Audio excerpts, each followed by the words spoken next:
Madam Toastmaster, District Governor, distinguished Toastmaster, fellow Toastmasters, distinguished Toastmaster, and welcome guests.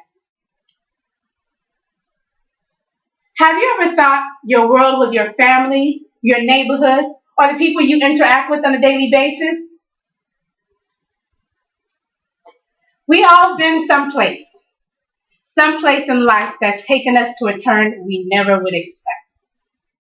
That turn in life, for me, was as a child, I loved to learn about languages, culture, people, and history. And in learning these different perspectives has helped me to have a better outlook on life. See, as a child, I didn't have many opportunities to ask my parents that famous question. Are we there yet? Are we there yet? And are we there yet?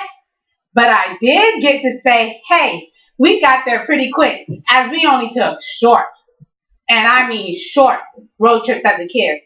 But as an adult, I have been blessed to have traveled various places. But most of all, one of my most memorable moments was a student teaching trip to Belize. Belize is a country on the eastern coast of Central America, between Mexico and Guatemala. One of the memorable moments on this trip was working with a student who had many learning disabilities. Yet, he did not allow his limitations to interfere with his willingness to learn. As for me, I learned how to do something. You may be wondering what that was. Can you take a guess? Well, let me give you a hint. Better yet, hold that thought and let me take you down my memory lane. See, being a native from Florida, and South Florida at that, I never learned how to swim. Okay, I must admit, swim. So a group of team members, our tour guide, and a group of our members, a team guide, and a group of team leaders got on a boat, and we took sail for the beautiful blue sea off the coast of Belize. We got in this small boat, and we started drifting further and further away from land. I began to wonder, as I've only been on very few boat rides, that this should have been my first warning, that I'm in for a excursion like no other. Then all of a sudden, the boat stopped, and the tour guide was like, okay, time to get off. And I'm looking around and thinking, to get off and go where? We're in the middle of the ocean with nothing to hold on to. So one by one, people started not plunging into the ocean, but diving into the water with joy. As me, I was struck with fear. Then before I knew it, I was the last one standing, just me and the tour guide. And he looked at me, he said, okay, now it's your turn. And I was thinking to myself, yeah, I could stay in the boat and watch you guys have all the fun. But he wasn't going for that. So it was just 2 against 1. Me, the tour guide, and one of my team leaders. As they were kind, but yet so adamant about me taking this adventure, I sure enough was giving them a fight, but I eventually gave in. You know why? Because I had no other choice.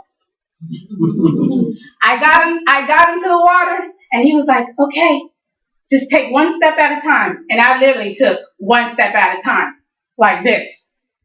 Because I was stepping into a place of no return. Once I got into the water, I was panicking.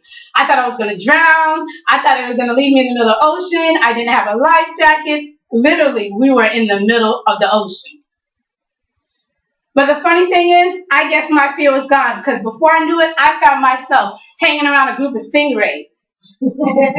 And that's not the funny part. The best part of it was, I was the most calm one out of the rest of my group members. Can you imagine that? Hanging around a group of stingrays after just getting into the water?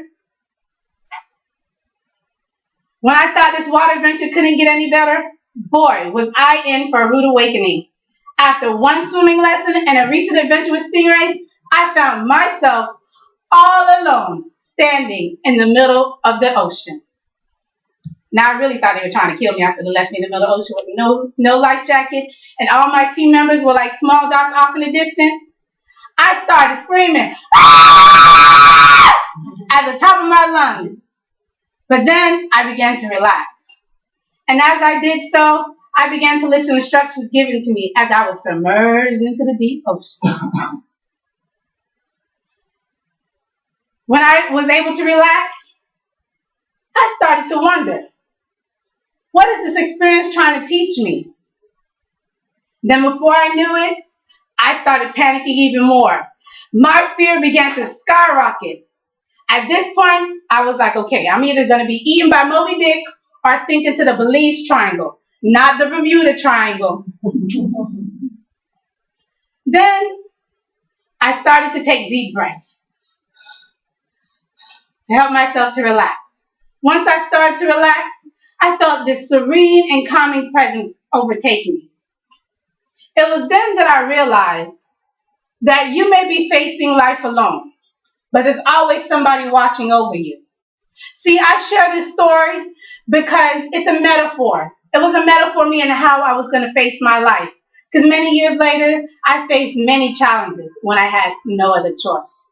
So I share this with you. So when you have no other choice, just remember, you are never alone.